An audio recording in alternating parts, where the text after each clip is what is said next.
Good morning, everyone. Brian here with BMK Retro Gaming. This morning I have a review for you guys of the Atari VCS 2600 original library game, Rampage. Now, it was developed in 1986 by Bally Midway. The arcade cabinet original was, anyway. Excuse me. And over time was ported to quite a few different platforms, home video game consoles and home computers too. And of course, the Atari VCS 2600 port was done in 1989 by Activision. In fact, I have my loose copy right here. Here we go. It's kind of a funny story with this one and me, as I had walked into my local game exchange retailer some months back, and this was in the display case instead of on the shelf, alongside a copy of the Atari VCS 2600 Mario Brothers port. And the manager there, by the name of Josh, I told him, I said, wow, these went straight into the case. He said, well, they're a little bit more valuable. They are two of the better regarded games on the console, and, well, Josh, who is the store manager anyway, he told me, he said, well, and, a little bit higher end, and we know that you love the second generation stuff, so I put them up there, figuring you'd probably spot them before too long. Next time you came in, I said, well, you were right. I actually took out a little bit more money with my lender than I should have that day to cover the cost of both at one time, but I have no regrets. It is a pretty good game. You can see down here, what you would expect.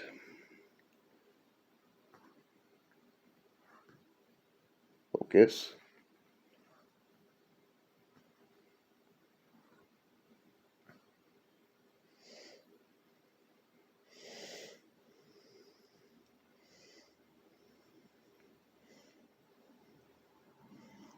Focus, you daggum thing. What's your problem?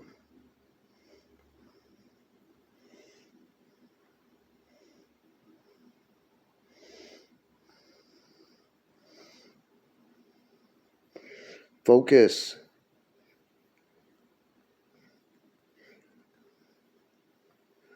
I'm playing with you.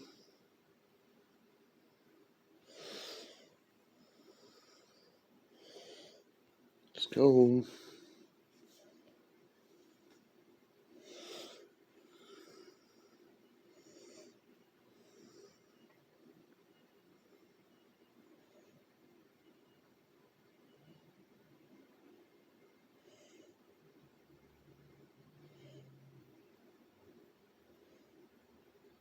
There we go. It's hard to see because it's too small down there, but it says 1986 Bally Midway.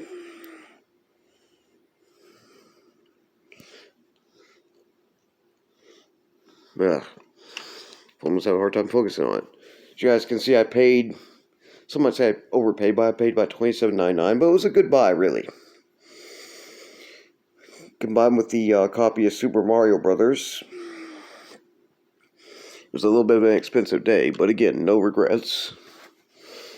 Anyway, you guys probably get the synopsis. The whole idea is you are one of three monsters. Ralph, the giant gorilla, kind of King Kongish. Lizzie, who is supposed to be a giant lizard who kind of reminds you of Godzilla in a way, but really was more based on Ymir, a creature from, I think it was 20 million miles beneath the Earth or something like that, I forget. So she's not as much supposed to be based on Godzilla, though that's what a lot of people think of. My favorite to play with. Excuse me. And then, of course, in most versions, you have Ralph, a giant mutated wolf. Anyway, for the sake of you go around destroying cities and trying to avoid being taken out by the military and police. Anyway, for the sake of fairness, I'm going to go ahead and play a level or two with each of them. Because, yes, this port does feature them all. Anyway, I'm going to go ahead and put this in my Hypercam Retron 77, and we're going to take a look into the gameplay.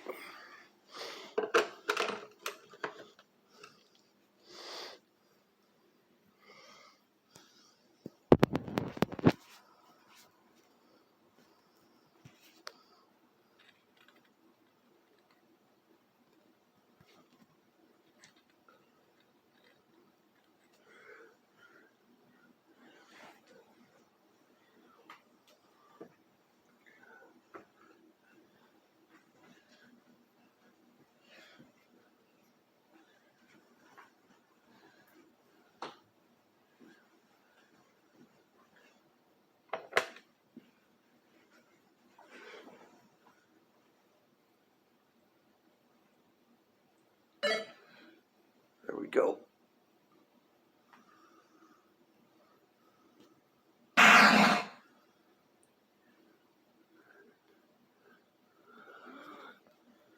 Oh.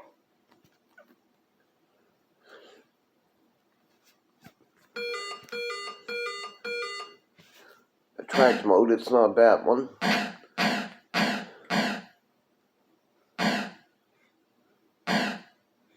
Of course, a lot of games from the era didn't even have an attract mode, or hardly did. Okay, let me hit the lights. A lot of people might be more familiar with the NES port, which is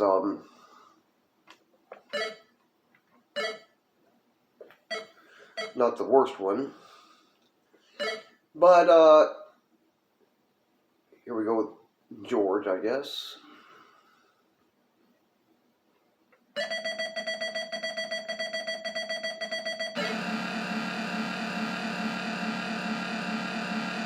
Simple enough. It's not as much graphically impressive as many other ports. Like I was saying, many people might be more familiar with the NES port, which is not a terrible port anyway. But one thing the Atari VCS may have over it, even if it can't be said to be the most graphically impressive, is it does have Ralph as a character, while the third generation Nintendo NES port doesn't even have, it just has Lizzie and George, and you don't get Ralph, so. And although it's a somewhat simple port of the game, the Atari 2600 VCS port does have basically, the gameplay elements that you'd be expecting, so.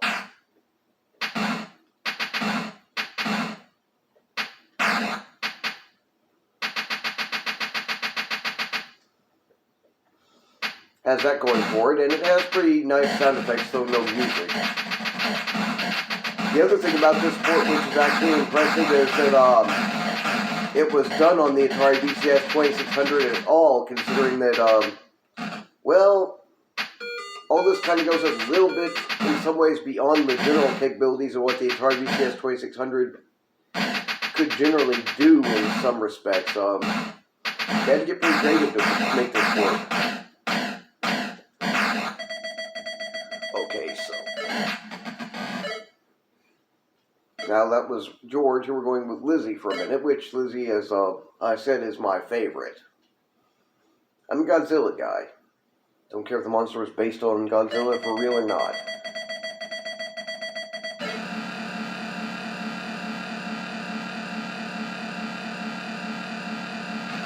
As you guys can probably kind of tell, Lizzie and Ralph are basically palette swaps of each other.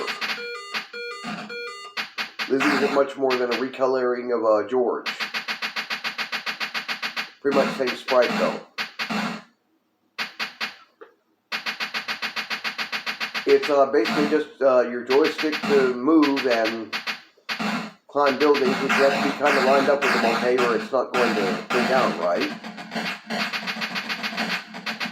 And then when you're on top of a building, press forward to punch forward. and press down with punch to press forward and punch to punch forward, and press down and forward to down and punch. I mean to punch down, which you do kind of need the ability to punch down to destroy a building.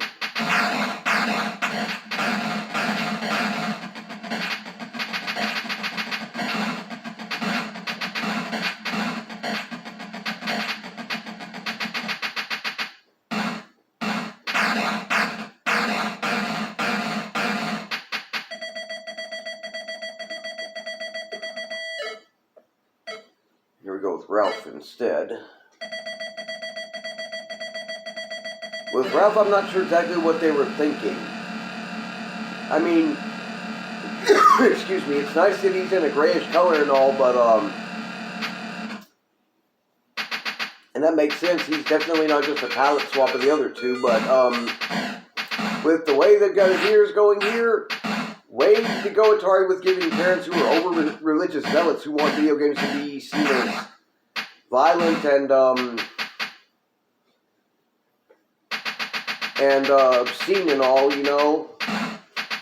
Well, you probably have them saying, oh, Atari's trying to use subliminal messaging to get our kids to become Satanists or something like that, because Ralph could probably be mistaken as being some type of gray horn demon when really he's a giant wolf. Whole backstory with the game regarding the monster theme, really, besides that it's fun to destroy a city with a giant monster, was they wanted to use monsters like from Universal and all their movies for that purpose.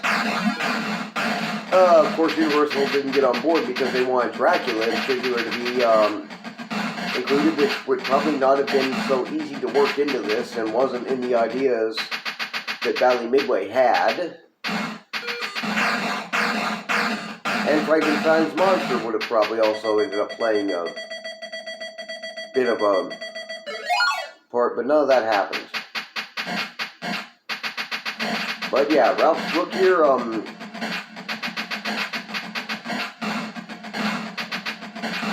yeah, he's got that horn demon-esque type look. In a way.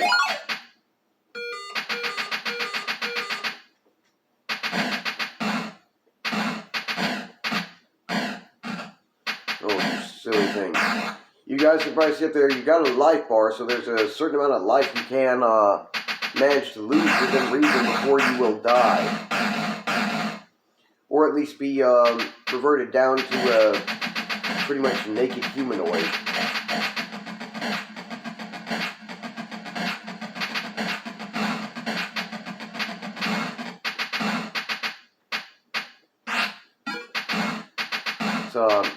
It's supposed to be a pod plant or what, but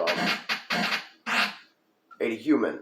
One thing about eating humans on here is they have to be a different color than you are, or that's not going to happen. Forget what the explanation was. Anyway, as I was saying, compared to like maybe the third generation Nintendo NES port and all, well,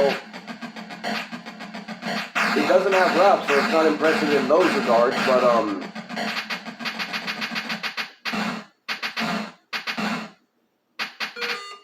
and this certainly doesn't have as much of the graphics, but it does have the gameplay, sounds, and it has Ralph, so. Like many other, I think that's, you guys get the idea with the gameplay by now. Like many other Atari VCS 2600 ports of games, it may not be the most port on other terms, but it's impressive that this could have been done on the Atari VCS 2600 at all, again.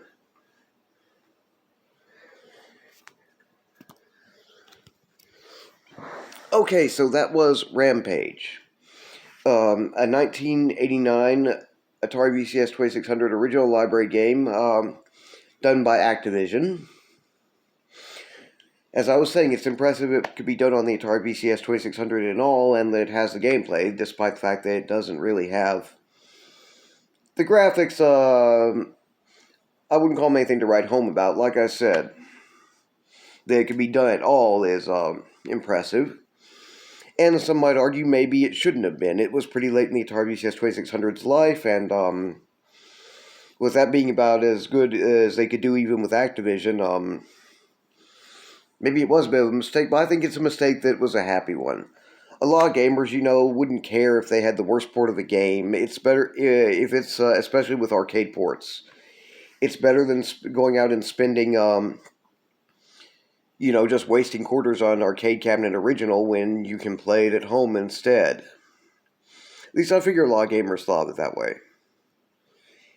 Say if you had the Atari VCS 2600 and that's what you had to enjoy, well, I'm sure you wouldn't care if it was the best port of the game or not. That you had a home port to play without having to waste your money on it. It was probably enough. Anyway, I would recommend it if you guys get a chance to emulate it or have a physical copy or can find one.